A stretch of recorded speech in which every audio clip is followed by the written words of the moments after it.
የኦንላይን ስራ መስራት ትፈልጋላችሁ፣ ግን የትኛው እውነት የትኛው ውሸት እንደሆነ መለየት ከብዷችኋል። ይህን ያህል ሰው ጋብዙና ይህን ያህል ብር እንከፍላለን፣ ቦት ስታርት አድርጉ የሚሉ የቴሌግራም መልእክቶች ሰልችተዋችኋል? ብዙዎቻችን የኦንላይን ስራ ማለት ውሸት ወይም ማጭበርበር ብቻ እየመሰለን መጥቷል። ግን ቆይ ዛሬ በትክክለኛው ቻናል ላይ ነው ያላችሁት። እኔ ፉአድ ነኝ። የዚህ ቻናል ዋና ዓላማ እናንተን ከማጭበርበሮች ጠብቆ ላፕቶፕ ሳያስፈልገን ምንም አይነት መዋጮ ሳንከፍል በእጃችን ላይ ባለው ስልክ ብቻ ልንሰራቸው የምንችላቸው 5 ምርጥና ህጋዊ የኦንላይን ስራዎችን ማሳየት ነው። ዛሬ የምነግራችሁ 5ኛው ስራ የትኛውም ኢትዮጵያዊ ምንም አይነት ዲግሪ፣ ልዩ ችሎታ ወይንም የቴክኖሎጂ ዕውቀት ሳይኖረው ሊሰራው የሚችል እና ህይወታችሁን ሊቀይር የሚችል ልዩ ስራ ነው። ስለዚህ ቪዲዮውን እስከ መጨረሻው በጥንቃቄ ተከታተሉኝ። ለፉአኒክ ሂሮ አዲስ ከሆናችሁ ሰብስክራይብ በማድረግ ቤተሰብ ይሁኑ። ወደ ዝርዝሩ እንለፍ። የመጀመሪያውና ብዙ ኢትዮጵያውያን የማያውቁት ነገር ግን ጥሩ ክፍያ ያለው ስራ ዩዘር ቴስቲንግ ይባላል። ይህ ስራ ምንድን ነው? እንደ ጉግል፣ ፌስቡክ ወይም ሌሎች ትልልቅ የቴክኖሎጂ ኩባንያዎች አዲስ አፕሊኬሽኖችን ወይም ዌብሳይት ሲሰሩ ለገበያ ከመልቀቃቸው በፊት ትክክለኛ ሰዎች እንዲሞክሩላቸው ይፈልጋሉ። ስራው ቀላል ነው። የተሰራውን አፕ ስልካችሁ ላይ ትጭናላችሁ። እየተጠቀማችሁበት ስክሪናችሁን እየቀረጻችሁ ወይም ደግሞ ስክሪን ሪከርድ እያደረጋችሁ አስተያየት ትሰጣላችሁ። ለምሳሌ እዚህ ጋር ያለው በተን አይታይም፣ ይሄኛው ፔጅ ይፈጥናል ወይም አጠቃቀሙ ከባድ ነው እያላችሁ ትነግራላችሁ። እነሱ የሚፈልጉት የእናንተን እውነተኛ የሆነ ስሜት ነው። የሚያስፈልጋችሁ መካከለኛ የሆነ የእንግሊዘኛ ችሎታና ስማርት ስልክ ብቻ ነው። ለ15 ወይም ለ20 ደቂቃ ሙከራ ከ$10 በላይ ይከፍሏችኋል። ለመጀመር usertesting.com እና userlytics የሚሉ ድረገጾችን መሞከር ትችላላችሁ። ሁለተኛው ስራ ደግሞ አሁን ላይ ከመጣው የኤአይ ወይንም አርቲፊሻል ኢንተለጀንስ አብዮት ጋር የተያያዘ ነው። አፕሊኬሽኑ ቶሎካ ይባላል። ይህ ስራ ለኢትዮጵያውያን በጣም ተመራጭ ነው። ስራው የኤአይ ሮቦቶች ፎቶዎችን ለይተው እንዲያውቁ ማለማመድ ወይንም ደግሞ ትሬኒንግ መስጠት ነው።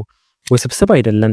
ለምሳሌ አፕሊኬሽኑ ፎቶ ያመጣላችሁና ከዚህ ፎቶ ላይ መኪናውን አክብብ ይላችኋል፣ ወይንም 2 ፎቶ አሳይቶ የቱ ያምራል ብሎ ይጠይቃችኋል።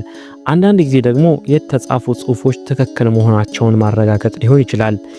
ይህን ስራ ታክሲ ውስጥ ሆናችሁ ቤት ተቀምጣችሁ በትርፍ ጊዜያችሁ መስራት ትችላላችሁ። ክፍያው እንደ ሌሎቹ በጣም ከፍተኛ ባይሆንም ለኢንተርኔት ፓኬጅ እና ለኪስ የሚሆን በቂ ዶላር ታገኙበታላችሁ። ክፍያው በፔይኖር በኩል ወደ ኢትዮጵያ መቀበል ይቻላል። ሶስተኛው ፎቶ ማንሳት ትወዳላችሁ? የስልካችሁ ጋለሪ ውስጥ ዝም ብለው የተቀመጡ ፎቶዎች ገንዘብ መሆን እንደሚችሉ ታውቃላችሁ? ፖፕ እና ሸተርስቶክ የሚባሉ አፕሊኬሽኖች በስልካችሁ ያነሳችኋቸውን ጥራት ያላቸው ፎቶዎች ለዓለም ገበያ እንድታቀርቡ ይረዷችኋል። አንድ ሚስጥር ልንገራችሁ።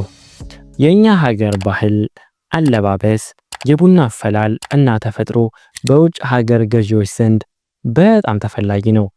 እናንተ ዝም ብላችሁ ለሶሻል ሚዲያ ያነሳችሁት ፎቶ ለሌሎች ድርጅቶች ትልቅ ዋጋ አላቸው። አንድ ፎቶ $5 ወይም $10 ሊሸጥ ይችላል። ደስ የሚለው ነገር ፎቶ አንዴ ከተሸጠ በኋላም አክትሞለት አይቀርም። ደጋግሞ እየተሸጠ ገቢ ሊያስገኝላችሁ ይችላል። ስለዚህ የኢንስታግራም ፖስት ብቻ ከምታደርጉበት ለምን ዶላር አትሰሩበትም? አራተኛው ስራ ትራንስክሪፕሽን ወይንም ደግሞ ድምፅን ወደ ጽሑፍ መቀየር ነው። ይህ ስራ የእንግሊዝኛ የመስማት ችሎታችሁ ጥሩ ከሆነ የሚሆን ነው። ብዙ የውጭ ድርጅቶች፣ ጋዜጠኞች ወይም ተማሪዎች የሰበሰቡት የድምፅ ፋይል ወደ ጽሑፍ እንዲቀየርላቸው ይፈልጋሉ። ስራው ኦዲዮ ይሰጣችኋል። እናንተ ያንን ሰምታችሁ በስልካችሁ ላይ ትጽፋላችሁ። እንደ ጎትራንስክሪፕት ወይም ደግሞ ትራንስክሪብ ሚ ያሉ ታዋቂ ድረገጾች አሉ። ለመግባት የብቃት ፈተና ሊኖራቸው ይችላል።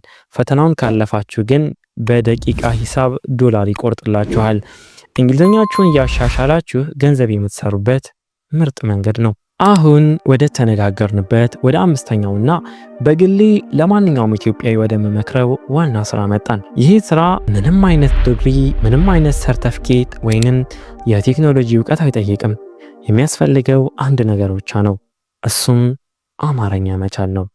አዎ አማርኛ ቋንቋን በማስተማር ዶላር መስራት እንችላለን። አይቶኪ ወይም ደግሞ ፕሪፕሌይ በሚባሉ ድረገጾች ላይ በርካታ የውጭ ሀገር ሰዎች ወይም በውጭ የተወለዱ ኢትዮጵያውያን ልጆች አማርኛን መማር ይፈልጋሉ። ነገር ግን አስተማሪ አያገኙም። እናንተ ፕሮፌሽናል መምህር መሆን አይጠበቅባችሁም። ኮሚዩኒቲ ቲቶር ሆናችሁ መመዝገብ ትችላላችሁ። በስልካችሁ ቪዲዮ ኮል እያደረጋችሁ ዝም ብላችሁ በማውራት ብቻ በሰዓት 5፣ 10 ወይም 15 ዶላር በማስከፈል ማስተማር ትችላላችሁ። አስቡት፣ ለውጭ ዜጎች ሰላም እንዴት ነህ ብሎ ማለማመድ ብቻ ገንዘብ ያስገኛል። ይህ እድል እንዳይመልጣችሁ። ውድ የፉአን አካዳሚ ቤተሰቦች፣ ዛሬ ያየናቸው 5 ስራዎች በአንድ ጀንበር ሚሊዮነር አያደርጓችሁም። ነገር ግን እንደ ቦት እና መሰል የውሸት ስራዎች ጊዜያችሁን አይበሉም። በትክክል ከሰራችሁባቸውና ጊዜ ከሰጣችኋቸው ኪሳችሁን በዶላር ይሞሉታል። እነዚህ ስራዎች ዝም ብሎ ማወቅ ብቻ ዋጋ የለውም። እንዴት አካውንት ይከፈታል፣ እንዴት የባንክ ሂሳብ እናገኛለን የሚለውን ማወቅ እጅግ በጣም ወሳኝ ነው። ስለዚህ እነዚህን ስራዎች አንድ በአንድ አከፋፈታቸውንና አሰራራቸውን በዝርዝር እንድሰራላችሁ ከፈለጋችሁ አሁኑ ኮሜንት ላይ ፓርት 2 ይሰራ ወይም ቀጣይ ይሰራ ብላችሁ ጻፉልኝ።